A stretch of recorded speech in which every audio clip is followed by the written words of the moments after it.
Price be to the Lord Jesus. இயேசு கிறிஸ்துவினால் உங்களுக்கு சமாதானமும் சந்தோஷமும் உண்டாவதாக.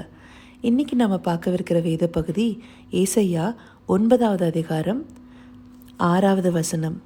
இது வேத பகுதின்னு சொல்கிறத விட இந்த வசனத்தில் ஒரே ஒரு வார்த்தை மாத்திரம்தான் நம்ம பார்க்க போகிறோம். என்னது ஒரே ஒரு வார்த்தையான்னு பார்க்குறீங்களா? அந்த ஒரு வார்த்தையில் எவ்வளவு ஆழமான சிந்தனை இருக்குன்னு பார்ப்போம். அந்த 6வது வசனத்தில் நம்ம பார்க்கவிருக்கிற அந்த சின்ன பகுதி ஆலோசனை கர்த்தர், வண்டர்ஃபுல் கவுன்சிலர். ஆலோசனைனா என்ன? ஆலோசனைனா சரியான அதுக்கு நிகரான வேர்டு கவுன்சில், இல்லைன்னா சஜஷன், பிளான்னு சொல்லலாம்.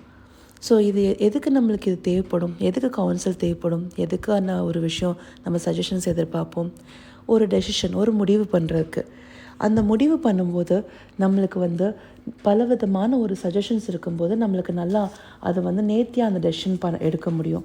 ஏன்னா நம்ம நீதிமொழிகளில் கூட அழகாக சாலமோன் என்ன சொல்லியிருக்காரு, ஆலோசனைக்காரர் அநேகர் உண்டானால் அந்த இது நம்மளுக்கு நல்ல ஒரு முடிவு கிடைக்கும் அப்படிங்கிறத சொல்லப்பட்டிருக்கு நீதிமொழிகளில்.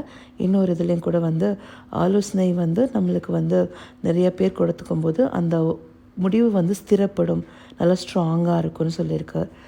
அப்போது அநேகம் பேர்னால் நிறைய பேர் சேர்ந்து கொடுக்குற ஒரு சின்ன சின்ன ஆலோசனை, கலெக்டிவ் டெசிஷன் மேக்கிங்னு சொல்லுவாங்க. அதாவது ஒரு டீமாக நம்ம ராஜாவுடைய அரசாங்கத்தில் பார்த்திங்கன்னா நிறைய ஆலோசனைக்காரர்கள் இருப்பாங்க. அந்த ஆலோசனைக்காரர்கள் அவங்களுடைய சஜஷன்ஸ் கொடுத்து ஒரு கலெக்டிவ் டெசிஷன் மேக்கிங் பண்ணுவாங்க. எதுக்கு? அது ஒரு நல்ல கரெக்டான முடிவாக இருக்கணும்னு சொல்லிட்டு. ஆனால் இத்தனை மனுஷங்க நிறைய பேர் ஒன்று கூடி தரக்கூடிய ஒரு டெசிஷனோட ஒருத்தரோட சஜஷன் நம்மளுக்கு அநேகமான அற்புதங்களை செய்யும். அவர் யார்? ஆலோசனை கர்த்தர்.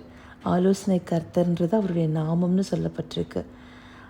ஏன்னா நம்ம நிறைய வசனங்களில் பார்த்திங்கன்னா அவர் ஏன் ஆலோசனை கர்த்தருங்கிறத நம்ம அழகாக பார்க்க முடியும். ஏன்னா ஆண்டவருக்கு எப்போவுமே எல்லா விஷயத்துலையுமே பெரிய ஞானம் இருக்குது. அவர் கொடுக்குற ஆலோசனை எவ்வளோ பெருசாக இருக்குன்னு ஏசையா 28-29 வசனத்தில் சொல்லப்பட்டிருக்கு. அவர் ஆலோசனையில் ஆச்சரியமானவர்னு சொல்லிட்டு. ஸோ அவரோட ஆலோசனை ஆச்சரியமாக இருக்கும். நம்ம அதை யோசிக்கவே முடியாத அளவுக்கு ரொம்ப பெருசாக இருக்கும். ஏன்னா இத்தனை மனித மொழியும் சேர்ந்து கொடுக்குற சின்ன சின்ன சஜஷன்ஸை விட சகலத்தையும் அறிந்தவர், சதா காலத்தையும் உணர்ந்தவர், அவர் கொடுக்குற ஒரு ஆலோசனை எவ்வளவு ஆச்சரியமாக இருக்கும். அதே போல் சாலமோன் நீதிமொழிகள் அழகாக சொல்லியிருக்காரு, கர்த்தருக்கு விரோதமான ஞானம் இல்லை, புத்தியும் இல்லை, ஆலோசனையும் இல்லைன்னு சொல்லிட்டு. ஸோ அவர்கிட்டேருந்து வர சஜஷன்ஸ் அவ்வளோ பெருசாக நம்மளுக்கு உபயோகப்படும். அவருக்கு எல்லாமே தெரிந்ததாக இருக்கும். அப்படி அந்த மாதிரி நம்மளுக்கு ஒரு பெரிய ஆலோசனை அவர் கொடுக்குறாரு. அந்த ஆலோசனை எப்படி இருக்கும்? அவைகள் ரொம்ப அருமையாக இருக்கும்.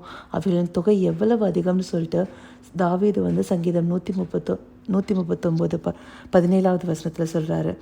அவருடைய ஆலோசனை நித்திய காலமாக இருக்கும்னு சொல்லிட்டு சங்கீதம் 33:11 பார்க்குறோம். அப்போது அவர் கொடுக்குற ஆலோசனை எப்படியெல்லாம் இருக்கும்? அவர் கொடுக்குற ஆலோசனை ஆச்சரியமாக இருக்கும். அவருக்கு விரோதமான ஆலோசனை இருக்காது.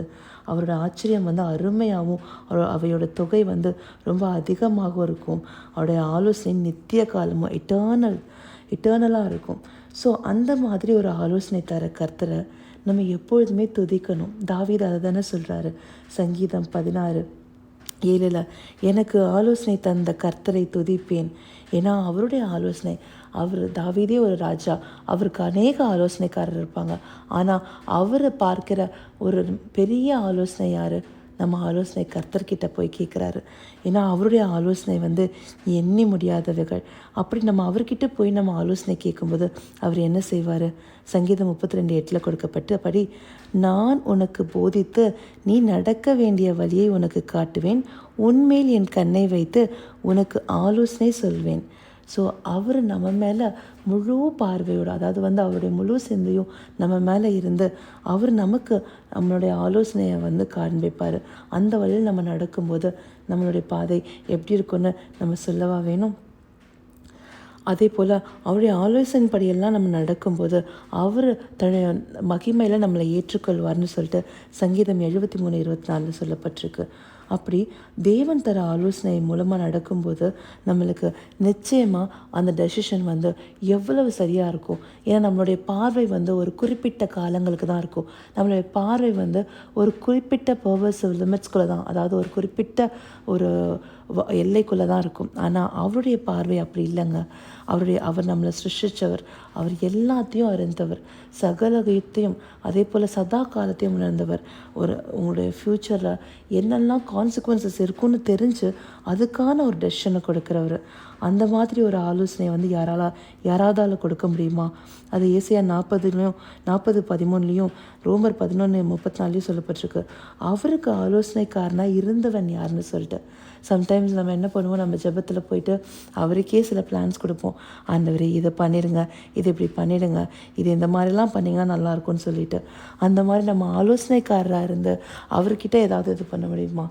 அந்த ஆலோசனை அவர் ஏற்று இது பண்ணுறதை விட அவர் தமது சித்தத்தின்படி நமக்கு ஆலோசனைகளை கொடுக்கும்போது அது வந்து நமக்கு என்றைக்குமே நன்மையாக இருக்கும். அது எல்லாமே சரியாக இருக்கும். ஏன்னா கர்த்தர் ஒரு ஆசீர்வாதத்தை கொடுக்கும்போது அது வந்து அதனோட எந்த ஒரு வேதனையும் இருக்காது. அது நம்மளுக்கு ஏற்கனவே அந்த நீதிமொழிகளில் கொடுக்கப்பட்டிருக்கு இல்லையா? அந்தபடி நம்மளுக்கு இந்த நாளில் இனியும் வர நாட்களில் பலவிதமான சிந்தனைகளுக்கு வந்து ஆலோசனை தேவைப்படும். உங்களோட முடிவுகளுக்கு நீங்கள் ஆலோசனையை யாரை நாடி போக போகிறீங்க? சின்ன சின்ன ஆலோசனைகளை கொடுக்க போகிற மனுஷர்கிட்டையா, இல்லை சதா காலத்தையும் சர்வத்தையும் உணர்ந்த தேவன்கிட்டையா? ஏன்னா அவருடைய நாமம் ஆலோசனை கர்த்தர். அவரை நம்பி நீங்கள் கேட்குற ஆலோசனை எல்லாமே ஒரு மகத்துவமாக ஆச்சரியமாக உங்களை வந்து அருமையான விதத்தில் நடக்கக்கூடிய விதமாகவும் இருக்கும். இந்த நாளில் யாருக்கோ அவர் ஆலோசனை தேவைப்படுது. அப்போ அவரே தன்னை வெளிப்படுத்துகிறார், நான் உனக்கு ஆலோசனை கர்த்தராக இருக்கேன்னு சொல்லிட்டு. ஸோ இப்போவும் நீங்கள் எந்த ஒரு தாமதமும் இல்லாமல் அவருடைய சமூகத்தை நோக்கி பார்த்து, எனக்கு ஆலோசனை கொடுங்க கர்த்தாவே, என்னுடைய பாவங்களையும் மீதலையும் மன்னிச்சு இந்த நாளில் நான் உங்ககிட்ட கேட்குற இந்த விஷயத்துக்கு நீங்கள் ஆலோசனை கொடுங்கன்னு கேட்கும்போது நிச்சயமாக அவர் ஆலோசனை கொடுக்க வல்லவராக இருக்கார். இந்த சிந்தனை பிரயோஜனமாக இருந்திருக்கும்னு நினைக்கிறேன். இதற்காக ஒரு ஜெபம் செய்வோம். கர்த்தாவே, தேவாதி தேவனே, ஆலோசனை கர்த்தரே, உமக்கே நன்றி செலுத்துகிறோம் அப்பா. அப்பா, எங்கள் வாழ்க்கையில் அன்றாடம் நாங்கள் எடுக்க வேண்டிய முடிவுகள் அநேகமாக இருக்கிறது. அதற்கு எல்லாவற்றிற்கும் எங்களுக்கு ஆலோசனை உம்மிடத்தில் வரும்போது அவை ஆச்சரியமானவையாகவும் அவை அருமையானவையாகவும் அவற்றின் தொகை அதிகமாகவும் அப்பா நித்திய காலமாகவும் இருக்குமே ராஜா. அதை நீங்கள் எங்களுக்கு கொடுத்து நடத்துவீங்கன்னு நாங்கள் நம்புகிறோம் ராஜா. அந்த தயக்காய் நன்றி தகப்பனே. எல்லாவித துதி கன மகிமை யாவும் ஒருவருக்கே செலுத்தினோம். இயேசு கிறிஸ்துவின் வெளியேறப்பட்ட நாமத்தால் வேண்டிக் கொள்வேன் பிதாவே. ஆமென், ஆமென்.